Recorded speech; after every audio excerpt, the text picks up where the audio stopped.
तो इस एपिसोड की शुरुआत होती है जहां वृंदा से बात करने के बाद डीजे को अब ये पता चल जाता है कि वृंदा को प्लान के बारे में कुछ भी नहीं पता और अब डीजे ब्लैंक हो जाता है और उसे अब ये पता नहीं है कि अब आगे क्या करे। तभी वहाँ से नैना आ जाती है और डीजे से पूछती है, क्या पता चला तुम्हें वृंदा से कि उन्होंने फिर से निखिल को कैप्चर कर लिया है। तो डीजे नैना को ये बताता है, नैना तुम इमोशनली मत सोचो और ये देखो कि शुभ तो मर गए, अब निखिल को कौन कैप्चर करेगा।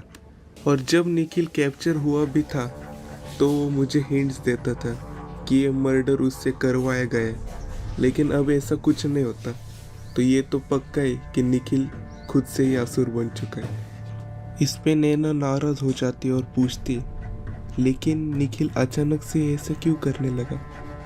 और डीजे इस पर सोचता है, ऐसे अचानक से ही क्यों निखिल ऐसा बन गया, या फिर ये भी कोई शुभ का प्लान था, या फिर शुभ का हमेशा से ही यही प्लान था।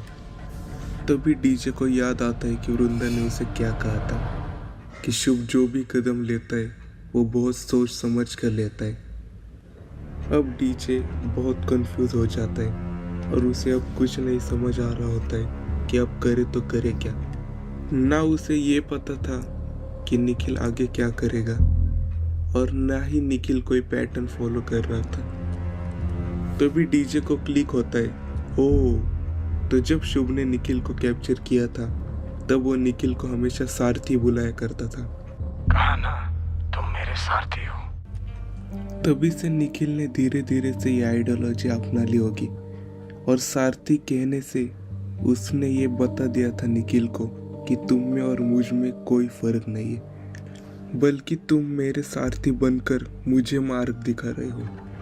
तो फिर डीजे सोचता है, तो फिर उसने नुसरत को क्यों कैप्चर किया होगा, इसके पीछे क्या कारण हो सकता है। तो निखिल की बेटी को मारकर उसने निखिल से नैना को दूर कर दिया और उसे पता था कि अगर वो नुसरत को 2 ऑप्शन देगा तो उसकी बहन को ही बचाएगी और बाद में जाकर उसकी बहन सुसाइड कर लेगी और उस ट्रॉमा के कारण नुसरत भी निखिल से दूर हो जाएगी और निखिल अकेला पड़ जाएगा।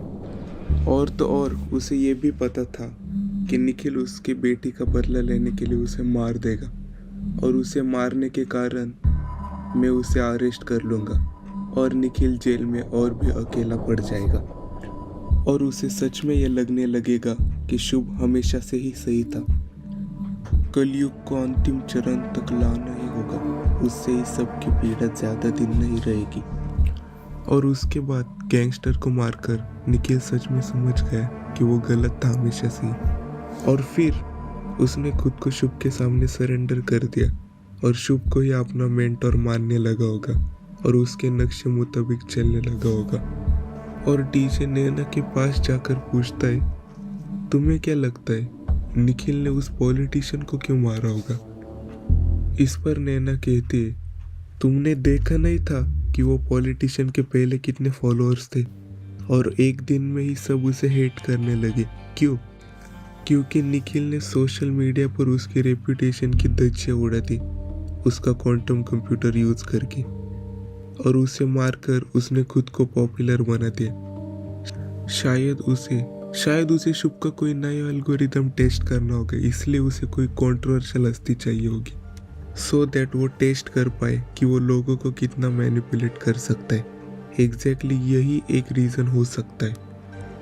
इस पर डीजे नैना से एग्री करता है और वो नैना को वृंदा के साथ की कॉन्वर्सेशन बताता है कि वृंदा को शुभ के प्लान्स के बारे में कुछ नहीं पता, लेकिन वृंदा ने कहा शुभ खुद को या तो कली या कली का गुरु समझता था और वो मुझे कश्यप कहकर बोलता था। कौन है ये कश्यप? तभी हमें निखिल के प्रोजेक्ट माया का असली प्लान समझ आता है। ये एक ऐसा सोफिस्टिकेटेड और केयरफुली डिजाइंड एल्गोरिदम है जो उसके क्वांटम कंप्यूटर से चलाया जा रहा है। इस प्रोजेक्ट का पहला उद्देश्य हर इंसान के रिलीजियस बिलीव्स को समझना और उन्हें उसके धर्म के सापेक्ष सिर्फ पॉजिटिव और इंस्पायरिंग कंटेंट दिखाना है। जैसे किसी एक धर्म के लोगों को उनके धर्म का इतिहास, गुरु के भाषण और उसकी अच्छी बातों का प्रचार दिखाया जाएगा और उनके विचारों को और मजबूत करेगा। लेकिन इसी के साथ ही साथ दूसरे धर्मों का सिर्फ और सिर्फ हेटफुल कंटेंट दिखाया जाएगा, जिससे उन धर्मों के अगेंस्ट गलत सोच, वायलेंस एक्ट और कंट्रोवर्शियल बातें हाईलाइट की जाएंगी। धीरे धीरे क्वांटम कंप्यूटर एक इको चेम्बर तैयार करेगा जहां लोग अपने धर्म को सुपीरियर और दूसरों के धर्म को इन्फीरियर समझने लगेंगे। ये इको चेम्बर लोगों के सोचने का नज़रिया पूरी तरह से डिस्टॉर्ट कर देगा और उन्हें इमोशनली और मेंटली मैनिपुलेट करने लग जाएगा। जब समय सही होगा तब निखिल अपनी असली चाल चलेगा।